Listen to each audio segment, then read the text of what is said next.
Hello, and thanks for tuning in. I just wanted to share today with you my brand new Russian Soviet lenses from the 80s. They were made from the 50s on, I think, most of these. Mine are particularly from the 80s, but they're the same models. So I just was hoping to get something a little bit better shape than some of them out there.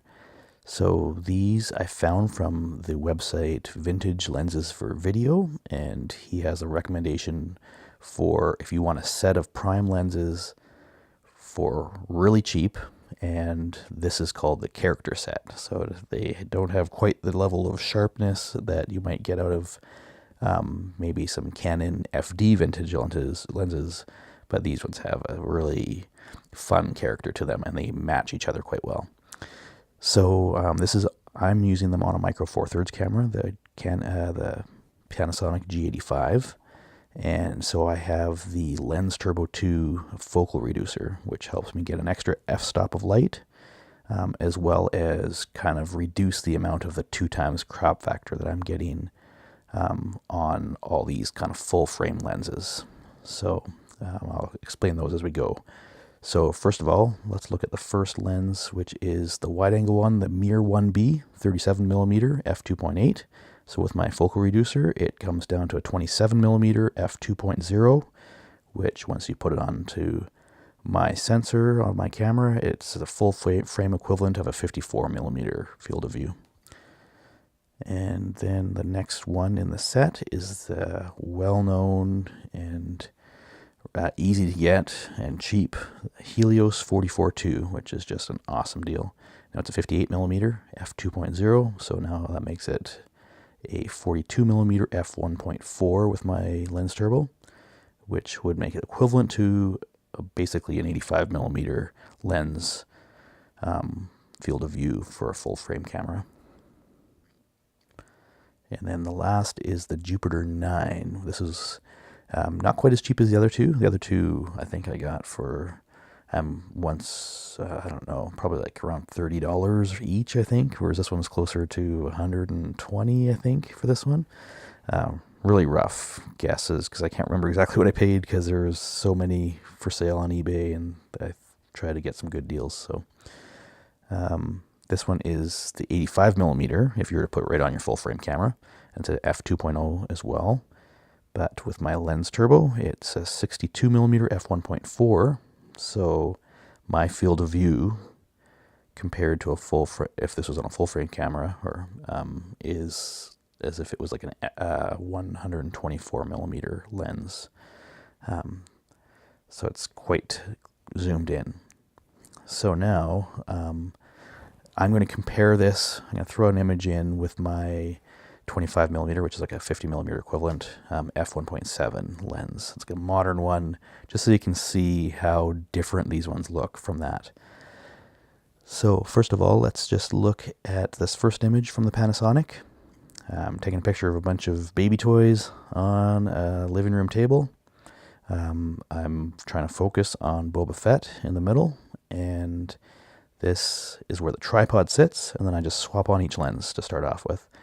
And with them, all of them with the aperture as wide as they will go. And I might have just changed my shutter speed a little bit when it came to one of the one that didn't have as wide of an aperture, just to make the light roughly the same.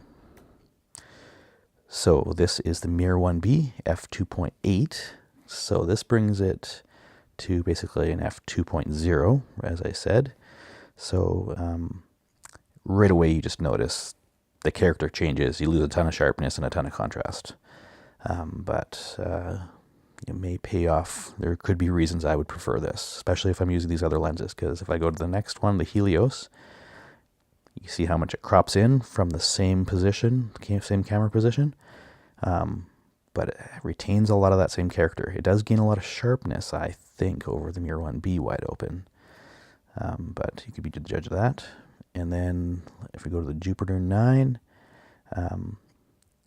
I would say I'm not seeing quite as much sharpness as the Helios had. Now this could just be my lenses too. Like there are thousands, I don't know, maybe hundreds of thousands or millions of these lenses out there. Like there were so many produced in the Soviet Empire back in the day, over decades and decades of these being produced. So these are the lenses I have. So I don't know if somebody else's Mirror 1B would be incredibly sharp compared to mine, but my lenses seem to look pretty clean. Then my next test I want to do here. So that was the keeping the camera in one spot and just seeing how the field of view changed as I swapped on the different lenses. And then this test is to build the same field of view from C3PO on the left to that little girl within the pink headband on the right, and trying to keep that field of view right where I'm focusing, which is Boba Fett in the middle, and then just see what it does to the background.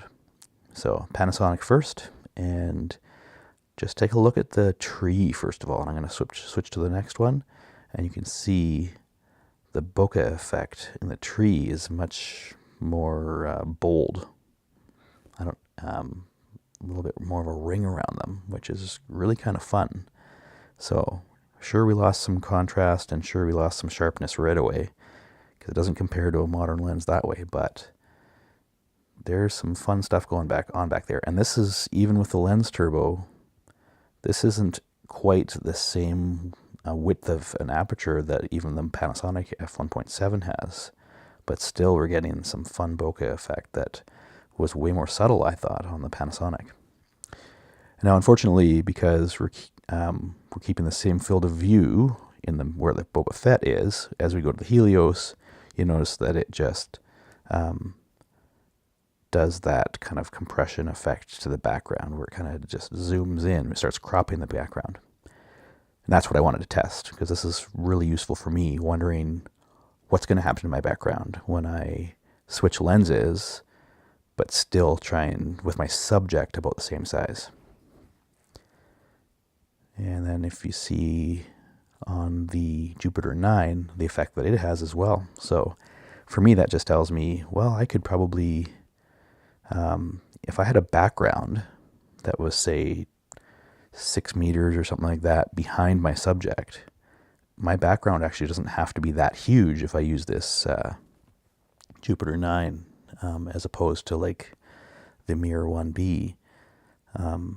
But if I wanted to include more of that background, then I would use the other lens. So just food for thought for me anyway. So anyway, that's all I have to say. I think I'll have some fun maybe at some point and try another video where I get to really see the bokeh effect comparison of these lenses. That was one thing I'd like to try. But yeah, there's my results. Thanks for joining me, and hopefully that was helpful for somebody else out there. Okay, bye.